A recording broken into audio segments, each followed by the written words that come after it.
इस वक्त सीधे आपको लिए चलते हैं श्री कृष्ण मेमोरियल हॉल, जहां मुख्यमंत्री नीतीश कुमार संबोधित कर रहे हैं कार्यक्रम के दौरान। जल संसाधन विभाग के अभियंता प्रमुख श्री ईश्वर चंद्र ठाकुर जी, यहाँ इस सभागार में उपस्थित जल संसाधन विभाग के पदाधिकारीगण, सभी अभियंतागण, अन्य कर्मीगण, नियुक्ति पत्र पाने वाले सभी यहाँ उपस्थित व्यक्तिगण, इस कार्यक्रम में उपस्थित अन्य विशिष्ट अतिथिगण, प्रिंट एवं इलेक्ट्रॉनिक मीडिया के पत्रकार मित्रों, छायाकार बंधुओं, बहनों एवं भाइयों, आज खुशी की बात है। मैं जल संसाधन विभाग को विशेष तौर पर बधाई देता हूं कि उन्होंने, अब दोनों सब लोगों ने तो बात कही दिया कि ये सब चीज तो कर ही नहीं रहे थे, फिर हमने कहा क्यों नहीं कर रहे, इसको तेजी से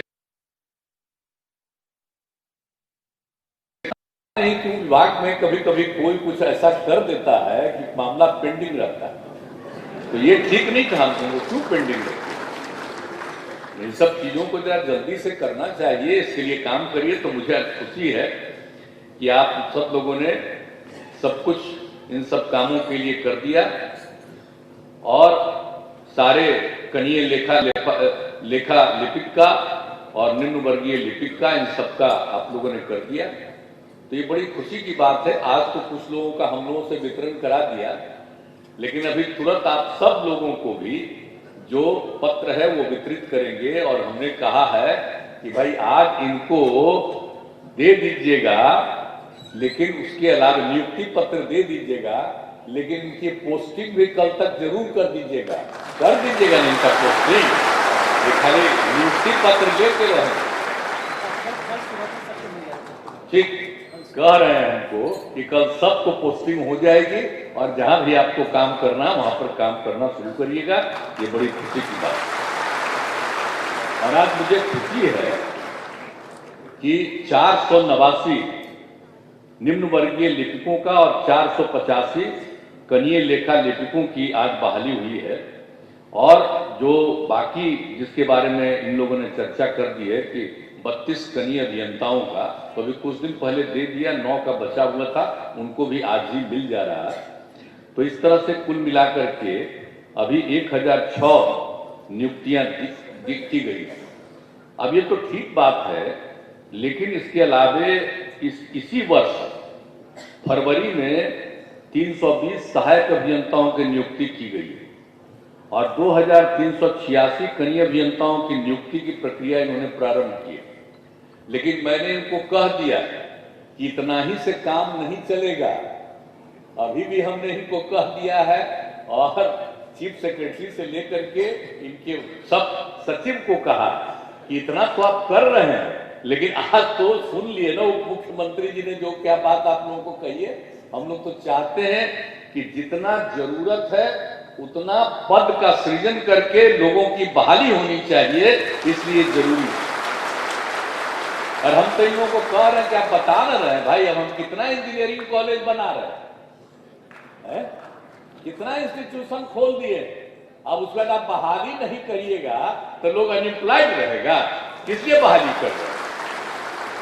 हम भी तो इंजीनियरिंग न पढ़े हैं जी, और बात अलग है।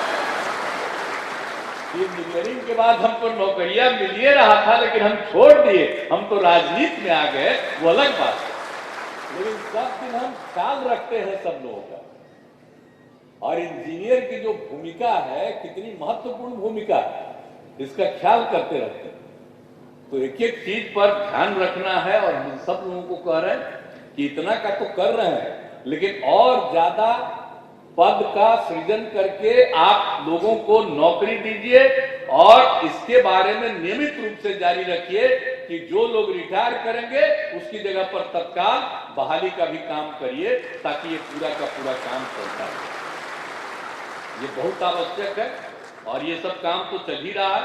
और इसके बाद एक नियुक्ति की बात है, आप समझ रहे हैं कि कितना सबूत, कितना ज्यादा जरूरत है। आपको सबको मालूम है कि आप जो है जल संसाधन विभाग का, आप पहले तो एक ही हिस्सा में बचा हुआ था, तभी तो इनको बता रहे थे। तो इसीलिए उसको सिंचाई और बाढ़ प्रबंधन दो हिस्सा में हमने बंटवाया। हमने कहा एक ही रहेगा, तब बाढ़ वगैरह का समय आता है, सब उसी में लगा रहता है और सिंचाई का काम कम हो रहा, इसलिए हमने कहा ये नहीं, दो हिस्सा में बांटिए।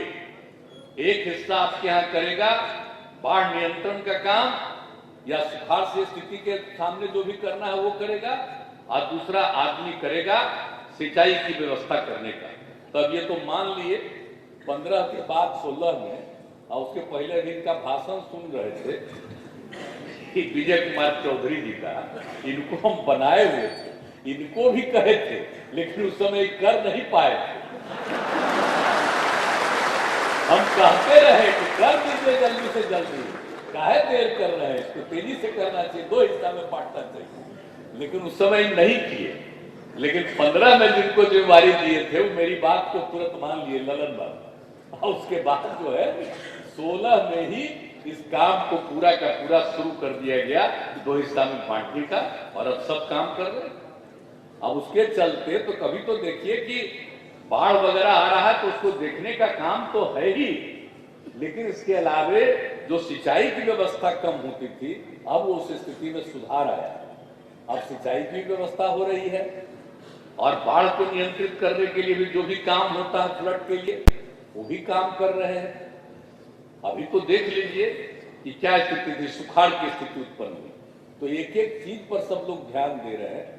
और आपको मालूम है कि हम तो इस स्थिति में जो 4 महीना का समय रहता है, जिस समय वर्षापात होता है, कहीं ज्यादा हुआ कहीं नहीं हुआ, तो 4 महीना हम और चीज नहीं, इसी पर मेरा ध्यान रहता है कि कहां पर दिक्कत है वहां इसको आगे करिए। हर बार, इस बार भी सब जगह घूम घूम करके इन लोगों को बताए हैं। कौन साल है जिस दिन नहीं बताते हैं इस काम को करिए, तो कुछ करते रहते हैं, और उसके बाद भी जाकर के देखते हैं कि पिछला बार कहे थे तो कुछ काम आगे बढ़ा है कि नहीं, जरा हमको दिखा दीजिए, ये भी हम देखते हैं। तो ये सब तो अब कर रहे हैं ये लोग, अब तेजी से काम करना है हमको। सब जगह समझ रहे हैं कि कितने लोग निर्भर हैं भाई खेती पर। आप समझ लीजिए हम लोगों की आबादी का 3/4 हिस्सा उस पर निर्भर है।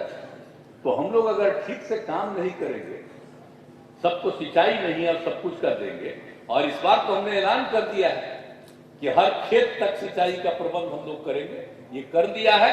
तो इस बार तो अपने 3 साल के अंदर, 4 साल के अंदर हर खेत तक सिंचाई की व्यवस्था हम लोग को करनी है, ताकि किसी को कोई तरह का दिक्कत नहीं हो, सब ठीक ढंग से सिंचाई करें।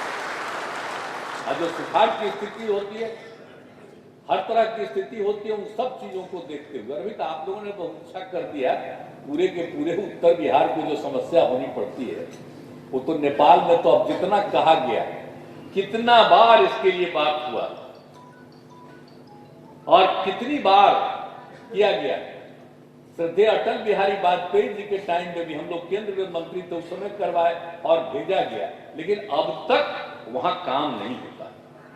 जब भी नेपाल के लोग आते हैं, हम सब बार उनसे यही रिक्वेस्ट करते रहे, पहले भी जब गए हैं तब, और जब कभी यहाँ आते हैं तब। क्या उनके चीफ मिनिस्टर तक नहीं आए हैं यहाँ पटना? हमने सबको कहा कि भाई अरे जब तेजी से काम करवाइए, लेकिन अभी पूरा तेजी से काम हो नहीं रहा, तो उसके चलते तो बहुत कठिनाई होती है। तो उस कठिनाई को दूर करने के लिए बाकी सब जो काम हम लोग को करना है, वो तो पूरा कर नहीं पाएंगे, तो हम लोग जितना कर सकते हैं उसके लिए भी हम लोगों ने प्लान कर लिया। तो एक एक चीज के लिए उन सब चीजों को भी करना है, ताकि इस मामले में हो। और जो दक्षिण बिहार है उसमें भी जो बाकी जितनी समस्याएं हैं सबका करना, और ताकि हमेशा पानी रहे और पानी का संकट नहीं रहे, बल्कि पानी की उपयोगिता हो और पानी का फायदा हो। तो ये सब काम तो करना है, और उसके लिए आप सब लोग इस काम में लगे हुए हैं, मुझे खुशी है। और सब कुछ जो है, और अब तो कम से कम जो हमने इतना लगाया है कि आप समझिए कि 2022 तक में, मतलब जो हम लोग कोशिश किया, और पहले तो बेचारे विजय कुमार चौधरी जी भी थे, तो उस समय भी हम करवाए, तो कुल मिलाकर के आप समझ लीजिए कि लगभग 4,39,000 हेक्टेयर क्षेत्र में अतिरिक्त सिंचाई क्षमता, बहुत जगह पर पहले से सिंचाई क्षमता, लेकिन इतना में किया गया लेकिन कुछ बार जब सिंचाई की क्षमता हो जाती है उसका ठीक से मेंटेनेंस नहीं होता, तो हमने तो कहा कि हर हालत में मेंटेनेंस करना है। तो जो 17,67,000 हेक्टेयर क्षेत्र में राशिद सिंचाई क्षमता था उसको पुनर्स्थापित किया गया। तो ये सब काम में तो लगाए हुए, तो भाई आप लोग रहिएगा, इनके इंजीनियरिंग समुदाय के लोग रहेंगे और वही लोग न मिल करके सारा का सारा काम करते रहेंगे और तब न लोगों को ये फायदा होगा। तो ये सब काम किया जा रहा है, ये खुशी की बात है। और अभी पिछले 5 साल में जो हमने देखा, तो एक बात आपको बता देना जरूरी है यहाँ पर कि 55 सिंचाई योजनाओं को पूरा करके लोकार्पित भी किया गया। कई जगह हमको ले जाते हैं, देखते हैं, तब 55 जगह हो गया, लेकिन हमने कहा कि इसको बहुत तेजी से काम करिए, यानी 1,84,000 हेक्टेयर में सिंचाई की सुविधा भी तो उपलब्ध करा दी है। लेकिन हमने कहा कोई जगह नहीं रहना चाहिए, क्योंकि हम लोगों ने तो आगे अभी जो इसकी चर्चा कर दी कि हम लोगों ने तो लक्ष्य कर दिया है कि हर खेत तक सिंचाई, तो हर खेत तक सिंचाई होगा और उसके लिए 4 विभाग को जिम्मा दिया गया, जल संसाधन विभाग, लघु जल संसाधन विभाग, ग्रामीण विकास विभाग और कृषि विभाग। और इसके लिए पूरा का पूरा सर्वेक्षण करवाया गया है और सभी विभाग को ये जिम्मा दिया गया है और उसमें अब बहुत जल्दी ये पूरा का पूरा काम शुरू हो जाएगा। तो इसलिए हर खेत तक जो हमने आपको कहा कि अगले 4 साल के अंदर इस काम को पूरा करते रहा, ये कोई मामूली बात होगी? आप सोच लीजिए, हम लोग तो गरीब राज्य, और अभी तो उप मुख्यमंत्री ने ठीक ही कहा कि हमको विशेष राज्य का दर्जा मिलता तब तक तो हम बिल्कुल खत्म हो जाते, हम गरीब नहीं रहते। लेकिन वो सब तो देते नहीं है, देंगे भी नहीं, तो हम लोग तो अपनी तरफ से ही सारा काम कर रहे हैं। और इतना काम करते करते लोगों की आर्थिक स्थिति में पहले की तुलना में सुधार आया है और आगे और ज्यादा बढ़ाना है हम लोगों को, तो एक एक काम हम लोग कर रहे हैं। तो इसके लिए बहुत आवश्यक है और उसमें जो काम डिपार्टमेंट की तरफ से किया जा रहा है मुझे खुशी है। और बाकी जितना इनका प्रोजेक्ट, इन सब प्रोजेक्ट के बारे में बार बार हम लोग मीटिंग करते रहते हैं और इनको हम बराबर कहते रहते हैं कि सभी जगह पर ये पूरा का पूरा काम कर दीजिए। और एक चीज और है, आप जानते हैं कि पूरे बिहार में चौर क्षेत्र है कई जगहों पर, और वहां पर कुछ होता ही नहीं था, तो हम तो घूम घूम करके और कई साल से घूमे। काहे भाई विजय बाबू, कहना चाहिए था ना आपको कि आपके साथ चौर क्षेत्र नहीं गए थे देखने के लिए, तो बोलना ना चाहिए था। तो चौर क्षेत्र का भी जो काम करने के लिए उसको सब करके अब करवा रहे हैं। जहां जहां चौर क्षेत्र उसको एक हिस्सा को गड्ढा कर दीजिए और उसमें मछली पालन हो, मखाना का उत्पादन ये हो, और दूसरी तरफ आप समझ लीजिए कि उसका नीचे से निकाल करके ऊपर लगा दीजिए, तो वहां पर तो आप सब लोगों को ये करना पड़ेगा, बहुत अच्छा होगा। तो मिट्टी का उपयोग ऊपर में कर दीजिएगा, तो सब चीजों का उसमें औषधीय पौधों का, सब्जियों का, इसकी भी खेती होगी। कुछ जगहों पर काम शुरू कराया है, तो देखिए आप लोग सब काम करने वाले हैं, तो जरा जा करके देख लीजिएगा कि कितना ज्यादा फायदा हो रहा है। तो इसीलिए हम तो इनसे ही करेंगे कि चौर क्षेत्र के विकास का भी जरा काम कर दीजिए, उससे आपका इतना ज्यादा प्रोडक्शन बढ़ेगा और लोगों की आमदनी धीरे धीरे बढ़ जाएगी, इसलिए बहुत फायदा होगा। और कहीं बाहर से कुछ हम लोगों को नहीं मंगवाना पड़ेगा, बल्कि हम ही लोग बिहार के बाहर भेजेंगे, सब कुछ बाहर भेज सकते। तो ये सब काम होगा और बाकी जितना भी जिस काम में आप लोग लगे हुए हैं उन सब चीजों में तेजी से और ज्यादा काम कर दीजिएगा, तो बहुत फायदा होगा। अब आप लोगों को काम मिल गया, अभी हमारे तो सभी साथियों ने आपको बता दिया है कि हम लोग तो कोई काम नहीं ना छोड़ रहे हैं, एक एक काम करवा रहे हैं भाई। तो हर जगह के विकास के लिए तो करना ही है हम लोगों का काम, और जहां कहीं भी लोगों की इच्छा है उसको पूरा करने का भी काम करें। तो ये सब काम तो हम लोग कर रहे हैं और करेंगे। लेकिन आप सब लोगों को आज जो काम दिया जा रहा है, तो पूरी उम्मीद है, अभी हाथ उठा करके आप लोग कहे हैं, इसलिए आप सब लोगों को मैं बधाई देता हूं कि आप पूरा ईमानदारी के साथ और पूरी मजबूती के साथ काम कीजिएगा। और पूरा विभाग भी लगा हुआ है, हम तो इनसे यही कहेंगे, आप बीच बीच में इनसे कई बार बतियाते रहते हैं, बराबर बात करते रहते हैं कितना हुआ कि नहीं हुआ, और कहा नहीं जा जा करके हम देख लेते हैं। पूछ लीजिए इनको और उनको, तो बता न देना चाहिए जी कि भला जगह हम गए और देखा, इसको इस तरह से सुधार कर दीजिएगा तो बड़ा फायदा हो जाएगा।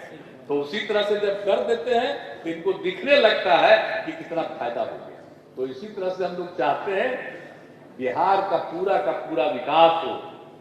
और बिहार तो सबसे पौराणिक स्थल है ना जी, सबसे पुराना स्थल है। अभी तक लोगों को मालूम कहां है। जो लोग आजकल ऊपर हैं, अब वो कहां के हैं वो अलग बात है।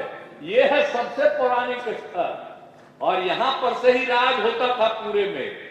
लेकिन अगर यहां का भी विकास होगा तो फिर यही सब जगह पर ऐसा सलाह देता रहेगा, अपने काम के जरिए लोगों को और प्रेरित करेगा।